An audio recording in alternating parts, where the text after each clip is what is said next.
18 सितंबर 2022 उत्तराखंड की पहाड़ियों में एक 19 साल की लड़की अचानक गायब हो जाती है। कुछ दिनों बाद उसकी लाश नहर से बरामद होती है। गिरफ्तारियां होती हैं, चार्जशीट दाखिल होती है, अदालत सजा भी सुना देती है। लेकिन कहानी यहीं खत्म नहीं होती, क्योंकि इस केस में एक सवाल ऐसा है जो आज भी लोगों के मन में जिंदा है। वो रहस्यमयी वीआईपी कौन था? और अब अचानक पूर्व भाजपा विधायक सुरेश राठौर का नाम फिर से इस केस में क्यों चर्चा में आ गया है? क्या यह सिर्फ राजनीतिक आरोप है या फिर अभी भी कुछ ऐसा है जो जनता के सामने नहीं आया? आज हम आपको अंकिता भंडारी हत्याकांड की पूरी कहानी शुरू से आखिर तक बताएंगे, पूरे तथ्यों के साथ, पूरे घटनाक्रम के साथ और उन सवालों के साथ जिन पर आज भी बहस जारी है। नमस्कार, मेरा नाम है राज माहौर। आप देख रहे हैं न्यूज वॉच इंडिया का special programme operation blackout. Uttarakhand के पौड़ी गढ़वाल की रहने वाली अंकिता भंडारी एक साधारण परिवार की बेटी थी। घर की आर्थिक स्थिति बहुत मजबूत नहीं थी, इसलिए उन्होंने नौकरी करने का फैसला किया। उन्हें ऋषिकेश के पास स्थित वनतरा रिजॉर्ट में रिसेप्शनिस्ट की नौकरी भी मिल गई। अगस्त 2022 में उन्होंने वहां काम शुरू किया। शुरुआत में सब कुछ सामान्य दिखाई दिया, लेकिन कुछ ही समय बाद अंकिता ने अपने परिचितों से ऐसी बातें साझा करनी शुरू की जिन्होंने बाद में पूरे देश को झकझोर दिया। बताया गया कि उस पर कुछ वीआईपी मेहमानों को स्पेशल सर्विस देने का दबाव बनाया जा रहा था। अंकिता इससे परेशान थी, उसने इसका विरोध किया और फिर आया 18 सितंबर 2022। यही वो दिन था जब अंकिता अचानक लापता हो गई। परिवार ने उसे फोन किया, लेकिन संपर्क नहीं हो पाया। शुरुआत में मामला गुमशुदगी का माना गया, लेकिन धीरे धीरे संदेह बढ़ता गया। जांच आगे बढ़ी और फिर पुलिस की जांच में जो कहानी सामने आई उसने पूरे देश को हिलाकर रख दिया। जांच एजेंसियों के मुताबिक रिजॉर्ट मालिक पुलकित आर्या और उसके 2 सहयोगियों पर आरोप लगा कि उन्होंने अंकिता की हत्या की और सबूत मिटाने की कोशिश की। कुछ दिनों बाद अंकिता का शव चिल्ला नहर से बरामद हुआ। पोस्टमार्टम रिपोर्ट में डूबने से मौत की बात सामने आई, जबकि चोटों के संकेत भी मिले। इसके बाद उत्तराखंड में भारी जनाक्रोश फैल गया। लोग सड़कों पर उतर आए। हर तरफ एक ही मांग थी, अंकिता को इंसाफ मिलना चाहिए। मामला इतना बड़ा बन गया कि राज्य सरकार को विशेष जांच दल यानी एसआईटी बनानी पड़ी। एसआईटी ने जांच शुरू की। कई लोगों से पूछताछ हुई, फोन रिकॉर्ड्स खंगाले गए, डिजिटल साक्ष्य जुटाए गए और फिर अदालत में चार्जशीट दाखिल हुई। मामले ने पूरे देश का ध्यान अपनी ओर खींचा, क्योंकि आरोपियों का संबंध राजनीतिक परिवार से बताया जा रहा था। यही वजह थी कि जनता लगातार निष्पक्ष जांच की मांग कर रही थी। फिर कई महीनों तक अदालत में सुनवाई चली, गवाह पेश हुए, सबूत पेश हुए और आखिरकार 2025 में अदालत ने पुलकित आर्य सहित 3 आरोपियों को दोषी ठहराते हुए उम्र कैद की सजा सुनाई। ऐसा लग रहा था कि अब मामला समाप्त हो गया, लेकिन फिर कहानी में नया मोड़ आया। साल 2025 के अंत और 2026 की शुरुआत में पूर्व भाजपा विधायक सुरेश राठौर और अभिनेत्री उर्मिला सनावर से जुड़ा विवाद सामने आया। उर्मिला सनावर ने सोशल मीडिया पर कुछ वीडियो और ऑडियो क्लिप जारी किए। इन क्लिप्स में कथित तौर पर अंकिता केस के वीआईपी एंगल को लेकर गंभीर दावे किए गए। इन दावों के बाद राजनीतिक हलचल तेज हो गई।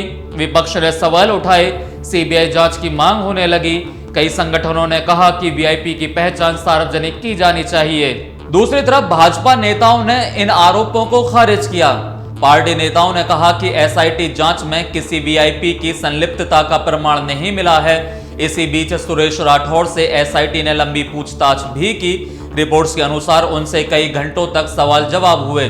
राठौर ने कहा कि उन्होंने जांच में पूरा सहयोग दिया है और उनके खिलाफ लगाए जा रहे आरोप निराधार हैं। उधर जिन नेताओं के नाम सोशल मीडिया पर लिए गए, उन्होंने भी आरोपों का खंडन किया और कानूनी कार्रवाई शुरू की। यहीं से यह मामला फिर राष्ट्रीय बहस का विषय बन गया। लेकिन साल 2026 में यानी आज के दिन अचानक इस केस में एक ऐसा मोड़ आया जिसने उत्तराखंड से लेकर दिल्ली तक की सियासत में भूचाल ला दिया है। देहरादून पुलिस ने बीजेपी के पूर्व विधायक सुरेश राठौर को गिरफ्तार कर लिया है। जी हां, वही सुरेश राठौर जो हरिद्वार की ज्वालापुर सीट से भाजपा के विधायक रह चुके हैं।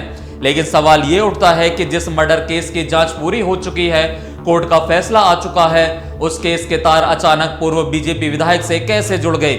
आखिर उस कथित ऑडियो क्लिप में ऐसा क्या था जिसने बीजेपी के ही राष्ट्रीय महासचिव दुष्यंत गौतम को पुलिस के पास जाने पर मजबूर कर दिया?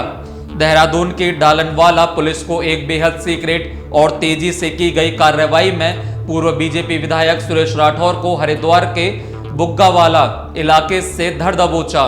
पुलिस की यह कार्रवाई कोई सामान्य कार्रवाई नहीं थी, इसके पीछे बहुत बड़ी शिकायत थी। यह शिकायत किसी और ने नहीं बल्कि बीजेपी के राष्ट्रीय महासचिव दुष्यंत गौतम ने देहरादून के डालनवाला थाने में दर्ज कराई थी।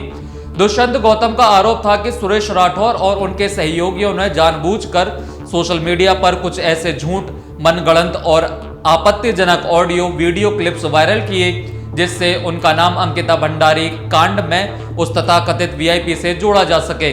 पुलिस ने इस मामले में भारतीय न्याय संहिता बीएनएस और आईटी एक्ट की गंभीर धाराओं के तहत मुकदमा दर्ज किया और तफ्तीश के बाद सुरेश राठौर को सलाखों के पीछे भेज दिया गया। अब सवाल ये है कि आखिर वीआईपी एंगल है क्या? असल में अंकिता केस के शुरुआती दिनों से ही यह चर्चा होती रही है कि जिस स्पेशल सर्विस का जिक्र सामने आया था वह किसके लिए मांगी जा रही थी। जांच एजेंसियों ने अपनी प्रक्रिया पूरी की, अदालत ने भी आरोपियों को सजा दी, लेकिन जनता के एक वर्ग का मानना है कि इस पहलू पर अभी भी कई सवाल बाकी हैं। इसी वजह से समय समय पर यह मामला फिर से चर्चा में आ जाता है। अब आइए उन सवालों की भी बात कर लेते हैं जो आज भी लोगों के बीच चर्चा का विषय बने हुए हैं। पहला सवाल है, क्या जांच पूरी तरह सभी पहलुओं तक पहुंच पाई? दूसरा सवाल है, वीआईपी को लेकर सामने आए दावों में कितनी सच्चाई है? तीसरा सवाल है, क्या आगे कोई नई जांच या कानूनी कार्रवाई हो सकती है? और चौथा सवाल, क्या अंकिता के परिवार को लगता है कि उन्हें पूरी तरह न्याय मिल चुका है? ये वो सवाल हैं जिनके जवाब आने वाले समय में जांच एजेंसियों और अदालतों की कार्रवाई से ही स्पष्ट होंगे। लेकिन एक बात तय है, अंकिता भंडारी का मामला सिर्फ एक आपराधिक घटना नहीं रहा, यह मामला महिलाओं की सुरक्षा, राजनीतिक जवाबदेही, जांच एजेंसियों की विश्वसनीयता और न्याय व्यवस्था पर जनता के भरोसे से भी जुड़ गया है। 3 आरोपी उम्र कैद की सजा पा चुके हैं, लेकिन बहस अभी खत्म नहीं हुई है। वीआईपी एंगल पर सवाल उठ रहे हैं, नई शिकायतें दर्ज हो रही हैं, नई जांच की मांग हो रही है और राजनीतिक आरोप प्रत्यारोप लग रहे हैं। यह सब इस केस को आज भी सुर्खियों में बनाए हुए हैं। आपकी राय क्या है? क्या अंकिता भंडारी केस में सच पूरी तरीके से सामने आ चुका है या अभी भी कई परतें खुलनी बाकी हैं? कमेंट में अपनी राय जरूर बताइए।